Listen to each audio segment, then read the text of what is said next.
അടിപൊളി chicken ball ഉണ്ടാക്കുന്നത് പറഞ്ഞു തരാം.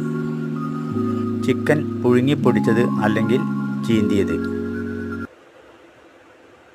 വെള്ളുള്ളി, വലിയ ജീരകം, കറിവേപ്പില, മല്ലിച്ചപ്പ്, ഇഞ്ചി, പച്ചമുളക്, പാകത്തിന് ഉപ്പ്, ബ്രെഡ് ഒന്ന് നനച്ചത്,